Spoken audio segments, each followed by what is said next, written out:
Welcome back to the Delmarva Sports Insider. We're done with baseball until a little bit later, but we've got to get into some lacrosse. Milford boys lacrosse been scorching. Had a scorching start to the year, exactly. The best start in the Henlopen Conference. They won their first 7 games of the season, 7-0.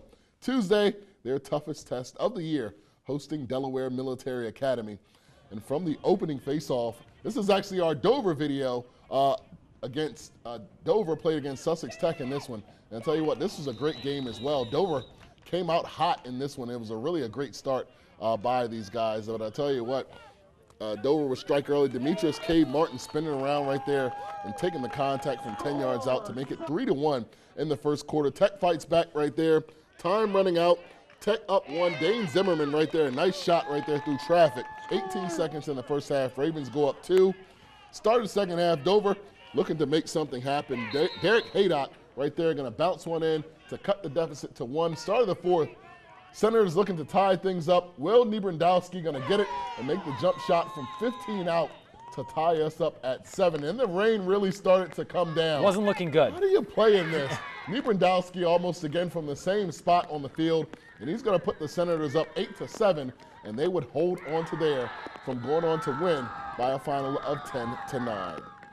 Now, Trey, from the opening face-off, the Seahawks, they were fighting through the rain. It was cold, windy. The freshman Thomas Whitaker from around the cage gets it to go. DMA would get out to an early 6-0 lead, partly because the Bucks couldn't figure out Christopher Gray in net. What a save. Eventually, though, Milford would get on the board. Alex Herka going to beat Gray for the Bucks' first goal of the night. But DMA, they'd quickly respond in the second quarter. Michael curling towards the net. DMA would go up at the half 8-1, and in the second half, it would really, wouldn't be much of a game. Curlin once again beats his defender, somehow bounces it in from the impossible angle. Milford's undefeated start to the season ends this one a final of 15-2.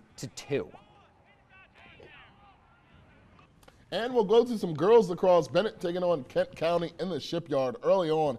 The offense going for the Clippers. How many times have we called this name? Annabelle Hoffman bearing a shot right there. Later on in the first half, Bennett again. How many times will you hear this name in the future? Bren Nestor taking control and firing a rocket. She beats the goalie. Bennett up 8-2 at halftime. Second half, more of the same. The Clippers just doing their thing. Nestor nabbing a pass out the air and throwing it down to keep the pressure up. And then Dara Gregory putting the icing on the cake. Part of the Fab Five. Exactly right. She's cutting to the back of the cage, going top shelf on a tough angle right there. How about it? Bennett allows no goals in the second half, and they go on to win 15-2. We're going to stick with Maryland, Trey. Down on the road, Parkside hosting Queen Anne's Lions. They strike first. Addie Kolk finds her spot to give QA the early lead. But the Rams, they would have the answer. Check out Keeley with a block with a quick finish to tie things up at 3. But Kolk having her way, picking the top corner here and firing home. QA goes on a 3-0 run at the end of the first half, leading 6-3 at the break. Second half, here come the Rams. After a QA goal, Leah Vilov caps off a quick 2-0 run to make it a 2-goal game. The Lions would end it on the free position. Callie Crawford beats the keeper to extend that lead back to 3, and they hold on from there, taking it 12-6 over Parkside.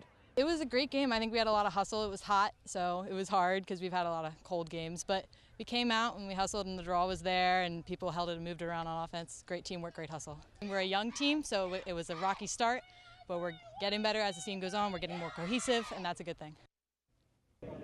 On to some boys lacrosse. Bennett up in Dover last night, taking on 3-time defending Delaware State champs Louisiana. And Clippers strike first. Cole Nestor from the edge. Shot. Hitting it up to Cade Trauger. He's going to rip one from distance. Bennett up 1-0 early. So Louisiana would respond like they do on a lot of teams. 1 of 2 goals in the first quarter by Lehigh University commit Logan Falconetti. Going to rip one top shelf right there. That puts them up 7-5 going into the half. Second half, Clippers ripping off 2 straight, including this gem right here from Braden Glushakow. Throws a pump fake and somehow finds the back of the net. Of course, taking the contact right there, but the Sallies would go on an absolute run, up 9-7.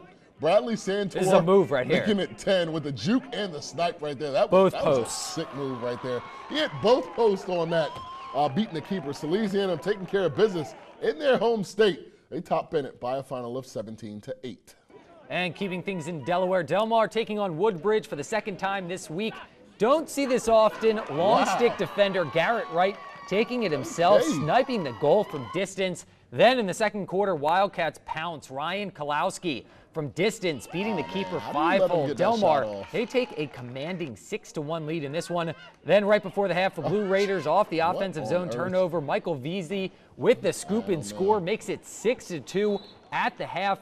And in the second, someone want to tell me how this kid's a freshman, trucks his defender, and absolutely unloads from there. His only goal of the night makes it 9-3, but the Blue Raiders would have something left in the tank. Jacob Webb finds Lane Hill on the weak side for the goal, but check this out. Del Mar responding with 3 more on the board, including this. Full field heave finds Zach Rosenthal for the goal. Del Mar, they take it by a final of 12-6. Man. And just checking, Dante Trader is still in 9th grade. Still in 9th grade, and now he can check off a state football championship as well. Exactly, and you know what? It was funny last year we talked about him as an 8th grader on lacrosse, being one of the best players on the team. And in 9th grade, he's taking his talents to a different level, just running people over on the same field.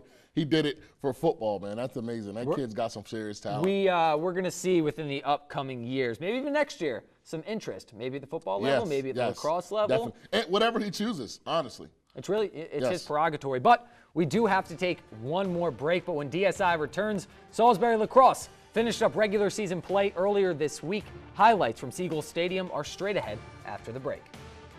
My name's Callie Crawford from Queen Anne's County High School, and you're watching Delmarva Sports Insider.